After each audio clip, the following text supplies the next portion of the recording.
WQEE 99.1 FM The Key, home of Southern Sports and Talk. Noonan, Sharpsburg, Franklin. Wishbone Fried Chicken is back in a brand new location, 31 Jackson Street, Suite A here in Noonan. Same great taste, the best chicken around. Fish dinners, open Monday through Saturday, 10:30 a.m. to 4 p.m. Dine in, take out. It's Wishbone Fried Chicken, right next door to their former location, Wishbone Fried Chicken, 31 Jackson Street, Suite A, here in Noonan. The House of Light brings clarity to your soul, offering a safe space for healing through our compassionate practitioners, services, classes, and wisdom, plus the tools to support you in our retail space. In the market for either buying or selling your home, City First Mortgage Service, LLC is the first place for all your needs. Branch Manager John P. Lewis and his staff can serve you with a smile and professional courtesy. Serving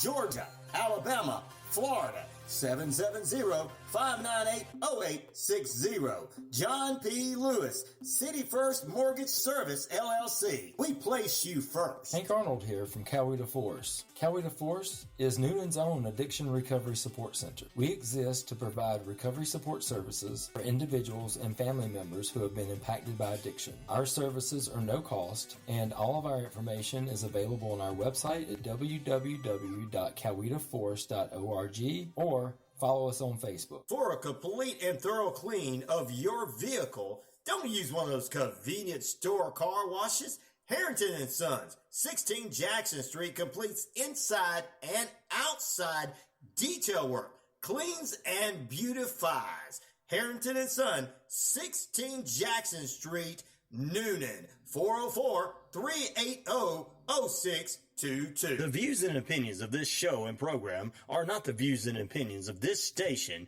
its management, or its clientele. Welcome into Health, Happiness, and Harmony Hour with Dr. Lewis Boynton. Your session has been booked.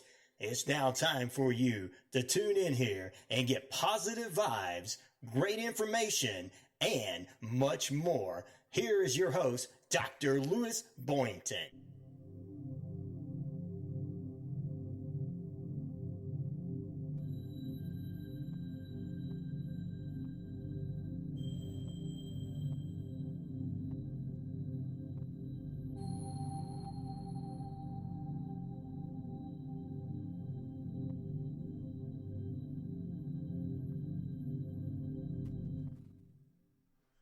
Good morning and welcome to Health, Happiness, and Harmony Hour with your host. That's me, Dr. Lewis Boynton. And no, I am not going to hold anybody hostage or victimize anybody today. If anybody was listening before, I am here to talk about health, happiness, and harmony. As a matter of fact, just this week, I heard this really great explanation of from a neuroscientist how the brain works. And he used these incredible terms. He used terms like rhythm, like flow, and then he used this word that made me actually jump out of my seat while I was reading it, harmony. And for how many years have we been doing this show talking about, good mental health is a life? Going on 8 years, man. For 8 years we've been talking like the secret to a good mental life is having more health, happiness, and harmony. And now we're actually finding out science that's demonstrating that. And I realize, we try not to talk too much science on the show about these topics because, they sound really, like they used to talk about at a party. Hey, how you doing? Are you happy? Well, maybe. How's your life going? Is your health okay? And how are things going? Is everything going okay? That's usually a question about how your life is good or bad, But there's actually science that shows that these positive qualities or positive practices is what we like to call, that you put into your life, they can really help you in life. Understandably, there's studies that show that positive people, optimistic people actually live longer. Really, I know sometimes they're a drag because they're always so happy, but having that positive, good attitude, finding solutions to your problems really does help you live a longer life. Stress actually shortens your life if you live under a life of stress all the time.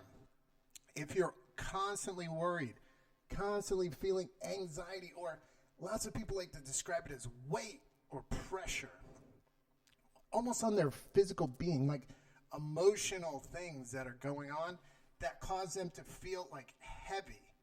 They used to say that in the 70s. They go like, yeah, man, that's pretty heavy. You know, like something really sad that kind of weighs you down, slows down your life.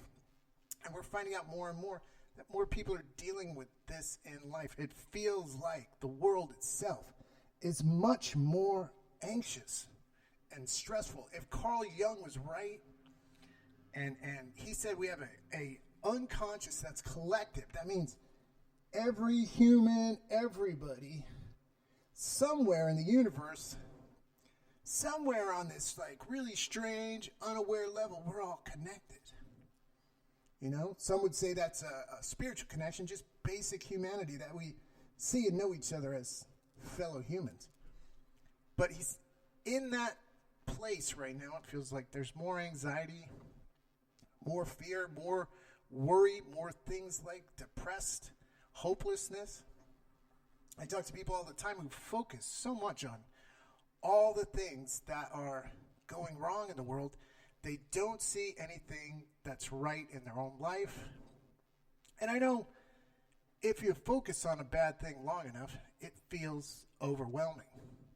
So the idea here is not to avoid bad things, not to avoid information, not to like give up on a cause that you have or something that you really believe in passionately, but is to be able to participate in that, but also participate in a life that is well lived. Viktor Frankl, who was a famous psychologist, psychotherapist, psychiatrist, he was a man who wrote this great book. It's called Man's Search for Meaning.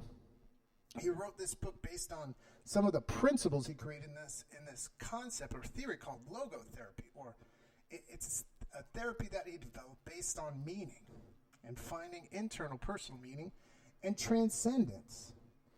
And in this book, he wrote, suffering can be detrimental to the human life unless we understand how, not necessarily to deny or avoid the suffering, but to transcend the suffering, to get ourselves to a place where we can heal from the suffering, where we can transcend means go beyond the suffering, to go past the suffering.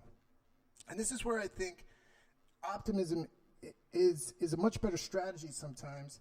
Because even if you go through things in life, if you feel as though there is some sort of answer, you're going to look and see for a solution. And, you know, I don't read every study because that's impossible.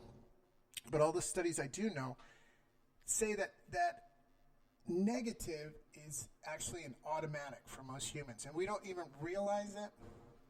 But sometimes we can get so caught up in fear, caught up in these repetitive thinking cycles, that we can end up causing our own suffering and making it more difficult for us to get out of that suffering because we don't see any of the positives. And when I heard this neuroscience guy talk about rhythm and how our brains work in a rhythm, I thought if it's a good rhythm, we have harmony. You know, if it's a bad rhythm, we end up in kind of despair, doubt, worry. We end up in racing thoughts, speeding up our thinking to the point where it's not controllable. We end up feeling stuck in life, you know, if we're not necessarily getting through these processes in a positive way. And our mind doesn't point us to the negative with any bad motives. It's really a protective function of our body. You know, if we see something that's scary or something that we're not unsure about, or something that's alarming, or something that makes us think twice about something being safe, our brain has an automatic series of processes it does. This can be controlled. And the way to control it is to recognize it, understand it, and then work to slowly make it last less and less. Therefore, it's not impacting your life as much. This is something you can do with the help of a qualified licensed professional counselor, licensed clinical social worker, and some other professionals, such as psychologists. And if it's so bad that you can't do it on your own, maybe a little medication can help you to at least get to a place where you can try and begin to control your thinking. Because our body is an incredible miracle. Our brain and our neurological systems, our endocrine systems, circulatory systems, all of our systems working together to help you to live and breathe and function each day. But it's in the mental world that we kind of exist. It's where we shape and form our reality. It's where we decide, am I going to eat 5 donuts today, or am I going to have a healthy avocado toast? You know, am I going to not exercise, or am I going to exercise? It's in the mental world that we create and spend a lot of our time. And more science is showing us that we have a whole area of the brain that's unmapped. If you think about it, your brain has millions and trillions of neurons in it, and each one of those neurons connects to another neuron precisely. But each one of those neural sort of channels or circuits can be wired to be more efficient, or it can lose its efficiency by not being used. So in other words, we're built to create this sort of consistent pattern of living and exist there, but we can actually shape it to be a better place or a worse place, which is kind of dangerous, right? You know, because sometimes you don't even know you're making things worse, and sometimes it's very hard to know how to make things better. So that's why we talk about health, happiness, and harmony. It actually is being more and more discoveries are showing that the way we think, the way we live, the way we act, the way we solve problems, the way we go through life affects not only our mental health, but also our physical health. And we're finding more and more through science that mental health is health. We shouldn't even separate it. It's hard to even separate it. We should have just a category of overall health where we include wellness, mental wellness, and then we include physical diagnosis, physical wellness, physical tests. The physical side has always been a huge part of our society here in America, where we have annual checkups and insurance companies have us check in on tests, but mental health is always seen as a voluntary option, not a necessarily preventative option. And I guess for the longest time in our show, we've been trying to say that in order to improve the lives of everyone, we've got to focus more on mental wellness, well-being. The words we interchange them all the time: cognitive stability. We use words like mindful to describe mental processes, but really it's about helping people to find ways to stay a little positive in their lives, to have ability to focus on the solutions of things, not only on the problems, and have the ability to live a life that has health, including mental health, which is what we prioritize and focus on, happiness, which is really just having a good life and working through particular practices to make your life more fulfilling and meaningful for yourself, and a harmonious life. And a friend of mine, Dr. Richard LaFleur, him and I write about this a lot. We started writing in it, we started discussing it around 2007, 2008, 2009, 2010. We started writing papers in 2016 about it. And it's really because at that point we were both professionals. He's an academic and I'm in the clinical. He says what I do is called praxis. I work in between academia and the professional world as kind of a mediator into the professional world. And then I bring information from academics and academic conferences in my trainings to professionals to make them better professionals. But we started writing about this idea of, Dr. LaFleur writes about this idea of mattering. It's really essential to understand that before you can have health, happiness, and harmony, you've got to have a couple of things in place. One of those things is the feeling that you belong in the world. The feeling that you matter, not like matter like in mass and density and matter as a material, but that you are a person who's significant. That you can look in the mirror and like who you are. That you don't think you're a bad person. That you don't think you're that you're in a world that's scary. That you don't feel betrayed. That you don't feel neglected. That you don't feel fearful. You don't feel anxiety. William James said that a person who feels like they're not important to the world and is insignificant in this world is one of the worst kind of feelings to have. That's paraphrasing it. He wrote it much more eloquently. But it's like if you don't feel like you matter and you don't feel like you can make a difference, it's very, very, very hard to live. And so Dr. LaFleur writes about this, and he also writes about people who suffer from this thing called moral injury, which is like people who are asked to do things that are kind of traumatic and against their moral code. This is something that's come up recently in a lot of therapy sessions with veterans. But that's a whole other thing. So we started with writing about mattering, and then if you can learn how to understand who you are, if you can learn how to feel like you matter in the world, if you can like regroup and build your self-esteem up to feel confident enough to know that you're part of the world and that you can make a difference, if not just in your own life, but in the lives of others, then you can actually essentially begin to build onto that to make your life better.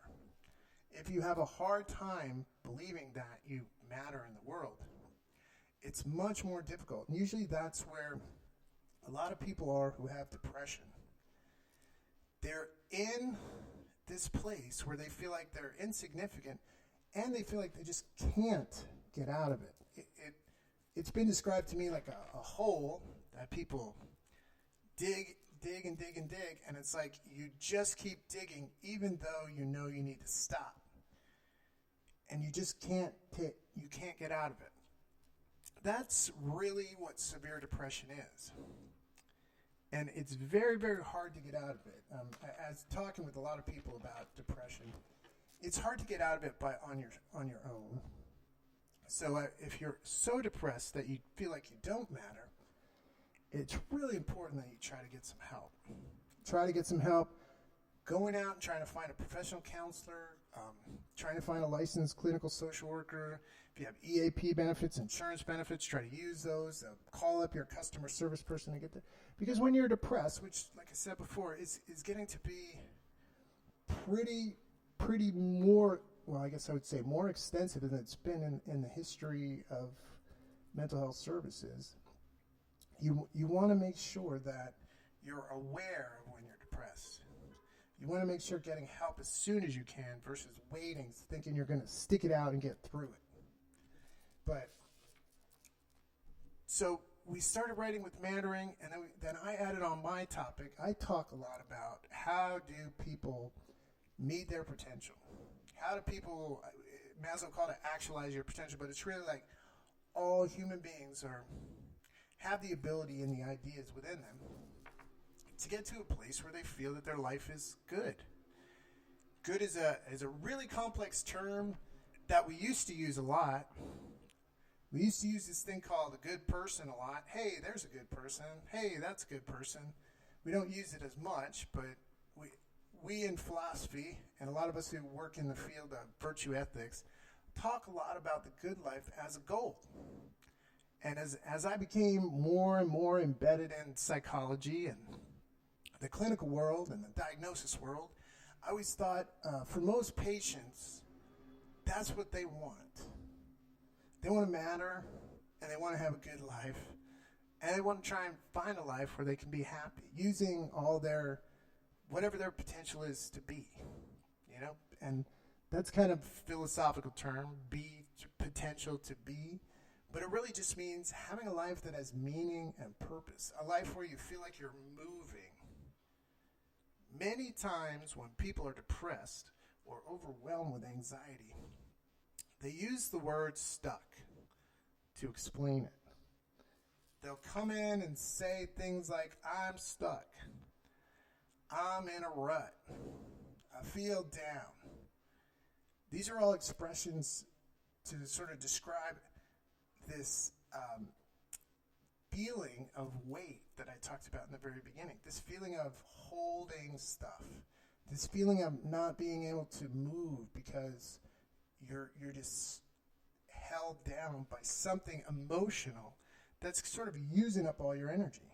And it's true, it really does use a lot of your calories. Your mental energy can use a lot of your physical sort of energy as well, So the idea to write about flourishing is to say, hey, there's a way that you can practice these positive things and they can help you to feel as if you matter.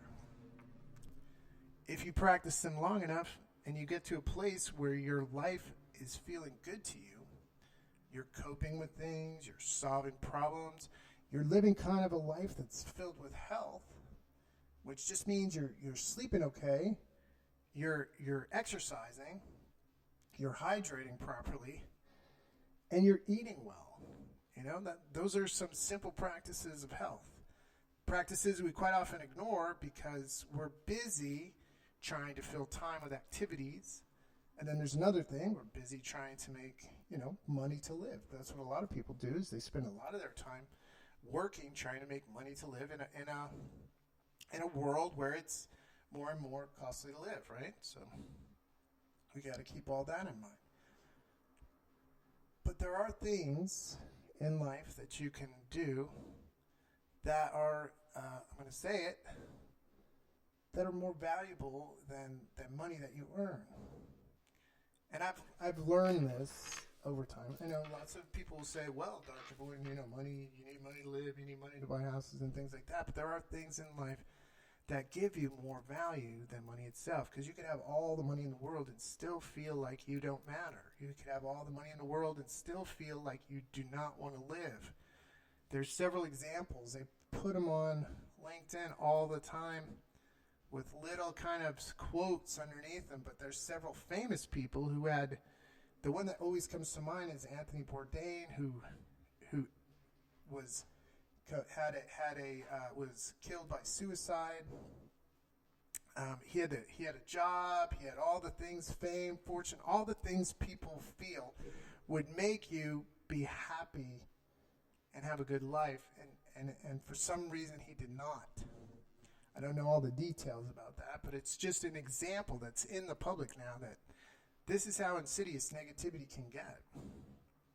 If we don't have a counter to it in our own lives, in our brains, it makes it much, much harder to live, because what we do is we try to ignore it, deny it, ignore it, deny it, ignore it, deny it, rationalize it, project onto other people, blame someone else, pick on someone else, decide somebody else is contributing.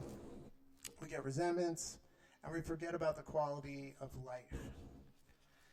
And yeah, so that's where, in my field, we're trying to work to do little small changes. And I think more and more they're coming to pass due to the contributions of, authors like Dr. LaFleur and some narrative psychologists who put up some quality stuff on narratives of joy and things like that. Authors who write about life's experiences and share the good things as well as, sort of the harder things in life. But for us, we want to put out there, there's always been a focus on deficiencies and lack ofs, and when we diagnose, we're usually talking to people and we're saying, hey, how are they functioning in life? What's going on? How do we create a plan to help them build some skills mentally and cognitively, how to reshape some of the way they're thinking? When we do narrative therapy, we actually allow people to talk more to demonstrate what their life is like. Because the truth is, the psychologist, professional counselor, clinical social worker is not an expert in your life. They're an expert in, maybe helping you how to get rid of some of the roadblocks that are keeping you stuck. They're an expert in spotting some of the symptoms of diagnosing. They're an expert in assessing to see if you're safe, see if everything's okay, to see if you need a higher level of treatment or not. They have a lot of skills that can help you in the healing part, but you know the pain and suffering. And you know the emotions attached to it. So kind of what happens in therapy is that you tell your story, and the therapist will work to help you to retell it over and over again till you get to a place where you don't have as many emotions attached to it. And it's not all the time, it's over time. The therapist helps with like pacing and understanding patterns in your speech. Therapist helps with all these other things in the therapy session, but most of all, it helps you to go from what we call maladaptive behaviors, which is like using negative imagery, fear, anxiety, sometimes rumination, which is like repetitive thinking, negative rumination, which is like thinking of negative things over and over and over again. We call it a negative feedback loop, to sort of work your body up into a stress state, to what we call adaptive work. It's how to slow things down, calm things down, help people to feel relaxed, and then help them to understand that you don't have to keep focusing on these particular things, these negative things, these traumatic things. You can take a break. It's not that you won't ever think about the things that make you feel pain, but with proper time and work and a trauma-competent therapist, or a therapist who focuses more on existential, humanistic, some kind of behavioral, some narrative therapists focus on helping you to reshape your life so it's a more positive, more, I guess, healthy, happy, and harmonious thing is what I'm saying. Trying to help you get to a place where you feel things in your life like health. And when we write our scientific papers, we talk about health as something in which people participate in their lives. It's like you live healthy practices so that you don't get severely sick, so you don't hurt yourself, and you get a new sort of homeostasis physically by producing these healthy practices. So if you eat well, sleep well, and have a little bit of exercise, and hydrate, perhaps take vitamins, have a few regular visits to the doctor, and do preventative testing, it's going to help you, number one, financially, because if you're healthier, you go to the doctor less. Number two, it's going to help you in life, because if you're healthy and you're feeling good about yourself and you're mentally and physically healthy, your life actually moves quicker, but it also moves in a better way, Another thing when we focus on health is we're trying to create what we call a narrative of healthy practice. Like, what exactly is a healthy life? Because so often, for a lot of people, health feels like it's out of bounds, like it's unreachable unless you do this perfect regimen of activities. You do this perfect thing. A lot of people don't like to take medicine short term because they think, well, if I'm on medicine, I'm broken and I'm not healthy. But there are some medicines, like some of the things that I take, that help you to stay healthy. It doesn't mean that everybody is going to be perfectly healthy. It means that we should practice healthy things to get to a place where we can be as healthy as we can be. I personally have a chronic illness because of certain surgeries.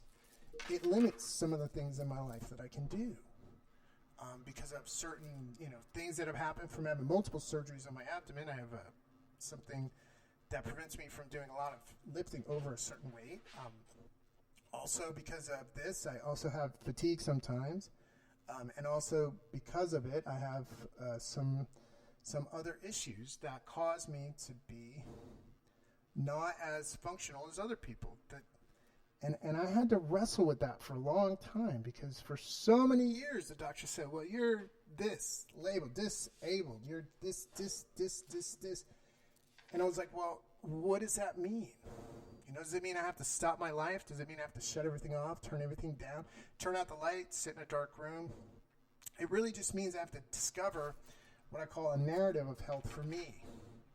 I got to create my own healthy rules for me, which turned out to be some more mental activities that helped me to reduce my stress so that I could use my life force, let's call it the force, so I could use the force for the good. The force in my own life, my own vitality, by spending less time on stress, worry, and anxiety, by kind of organizing my life so I could get things done in certain ways. It helped me to find and discover my own personal way of health. It still means I listen to doctors. It still means I would see therapists. It still means I talk to my supervisor at work. It still means I reach out to people when I need help physically. But it also puts me in a place where I can be more mindful about what I do. And by mindful, I just mean I consider things a little bit carefully before I make great changes in life. And when we talk about health, there's so much material on health, it's really hard to decipher. But when we talk about overall health, there's a different definition for mental health than there is for physical health. It'd be great if we could have like a unified, sort of defined interdisciplinary science of health, where it includes mental health and physical health, where we can create treatment protocols and patterns between doctors and therapists and counselors and social workers and licensed marriage family therapists, where we have a continuum of care that is beneficial to the client, where we can talk back and forth. Most providers do that on their own. It'd be great if we had that, as a more common practice, where doctors are connected to all the mental health practitioners in their communities via database, and they all can see who has open spots and refer to them properly. This more and more is becoming systems that are incorporated in the States. Also, we need to do research on different ways to convey health to people. It sounds kind of crazy, but there's a lot of people who don't want to follow their doctor's directions. Honestly, the medical non-compliance rate is astronomical, and for therapy and counseling stuff, it's also pretty high because most people need to build trust with their counselor before they're going to make any kind of changes. And changes in life, even like mental changes, like going from, like in vanilla ice cream to chocolate ice cream, even that's a big deal for a lot of people. Trying to change a habit that you've had for 10 years, or trying to let go or forgive somebody that really, really deeply hurt you, is quite difficult for most humans. But it's necessary if you want to learn how to live a good life, And the goal to have health is to give you the foundation to actually have the ability to understand that the more I practice this thing called emotional granularity, like feeling, processing, understanding my emotions in smaller amounts instead of large, long amounts of one thing, and little smaller, sort of interesting, different degrees of emotions, it makes me healthier emotionally. This is a concept that Elizabeth Barrett Fielding has talked about for a long time, but if you notice, if you actually pay attention to yourself during the day, most humans are emotional first. And then later on, if we have a little bit of a thought, we'll calm down and kind of maybe think through things a little bit more. The emotion first is called type 1 thinking. It's a real fast, rapid process. This emotional state, this kind of gets us a lot in the health field. High-level emotions like anger, feeling lots of fear, those emotions that are kind of held or displaced somewhere else, like we get mad at someone and we don't talk about it, or we're scared of someone and we don't let them know, or we're scared of somebody and we can't avoid them because they're at work every day. and we don't talk about it and let it out, we kind of build this. And that's kind of where the weight comes in, and that's kind of where the health thing.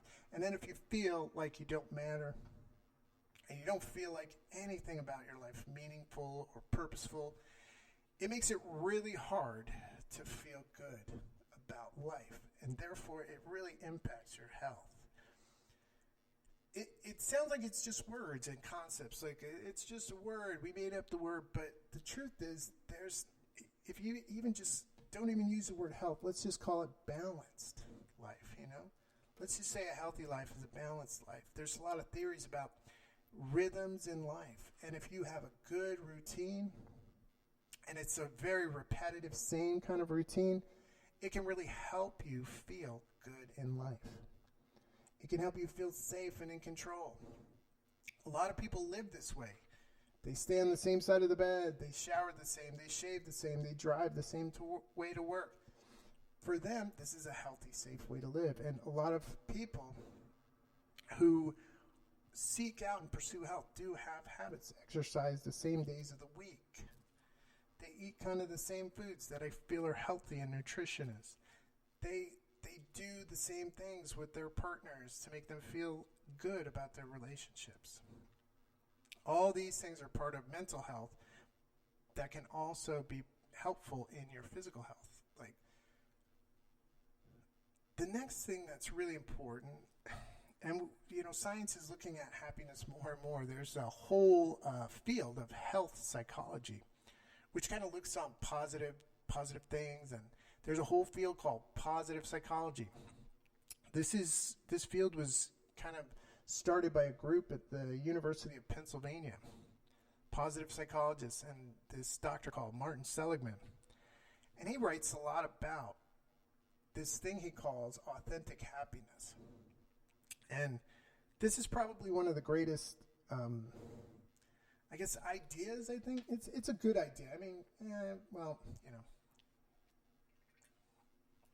it's an idea that's put together with some of the ideas from other people and then made into an original idea. But I like the idea of working and practicing to get to a happiness that's not necessarily just a burst. Philosophers have forever tried to separate happiness into multiple categories. There's a temporal happiness that's just a burst, and then there's a more informed happiness that's lasting and long.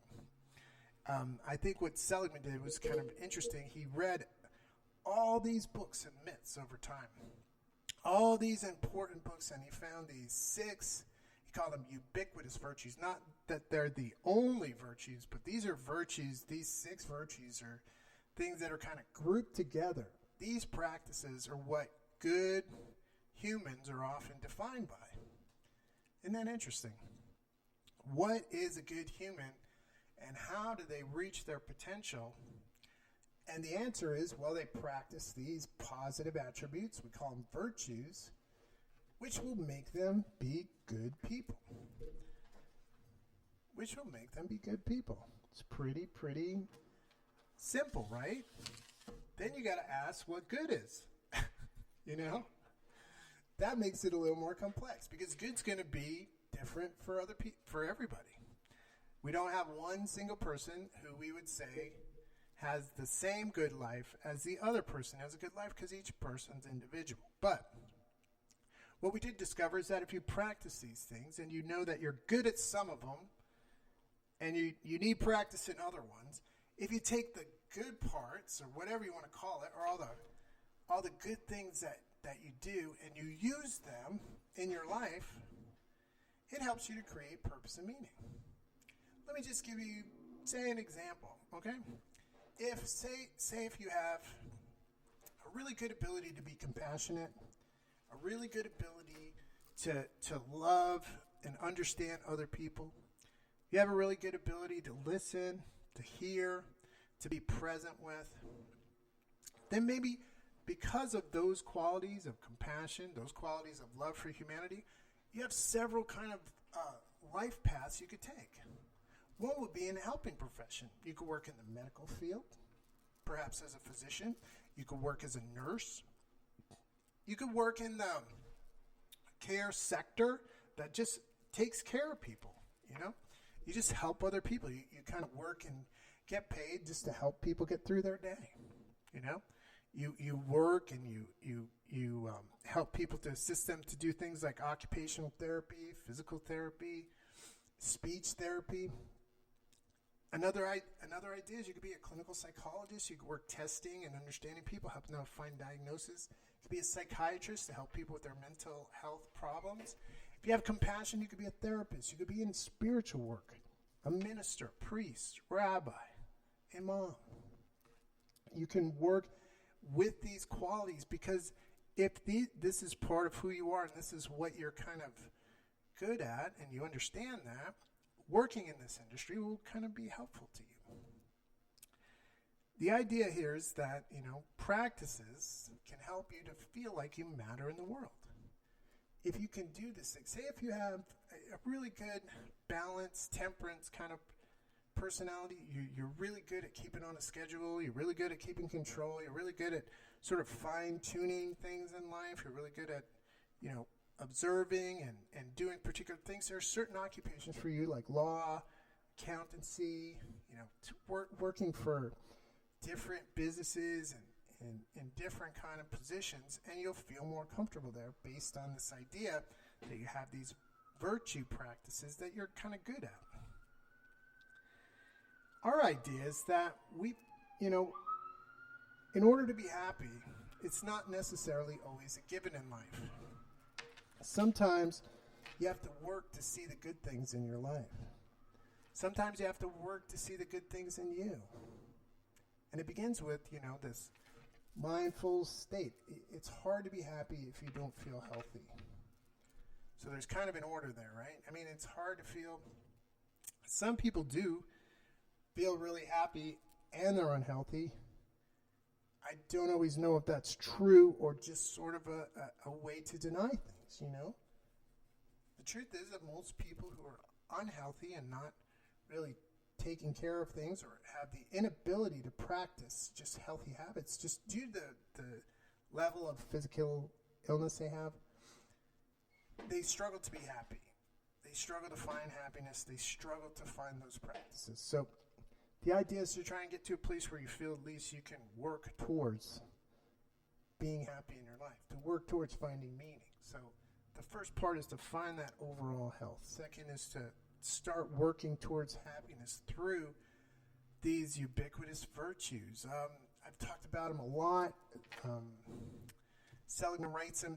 There's another group that writes these different virtues that are like 44, but he has some of them in a category he calls signature strengths. The strengths are the qualities that you practice these qualities to make this virtue alive in your life. So I guess it's a practice of everything. It's putting things and ideas, and it's really hard to describe a virtue, because a virtue is an idea and a concept, but it's also something that you put into place in your life. So it's a practice, but it's also a way of seeing the world, If you have courage, you fight for things like justice, and you fight for things like your own space and the ability to talk. That's a virtue, and you practice it by who you are and the positions you take. It takes courage to have an open mind. It takes courage, to stand your ground. It takes courage to admit you're wrong, And I sometimes feel like that right there, that courage to say, hey, got to have an open mind. Sometimes I got to admit I'm wrong. That courage right there can help us get through these things and get through life. And we don't often think about this one. People have also the courage to endure suffering. The courage to get through a day with really heavy depression and not want to end it. The courage to move on with life and get help. We need to recognize that more in people, because there are times where situations in life make it really hard for you to do everything by yourself. The courage to ask for help is also a great, great virtue. To ask for help when you need it so you can receive the best care possible. this also, too, is a step to happiness, you know. So health leads to happiness. Happiness usually leads to a stability in life. And you know, I use the term harmony, and I said it was exciting that neuroscience is describing harmony as the processes, like the sort of neural connections and flows in between different circuitry in the brain.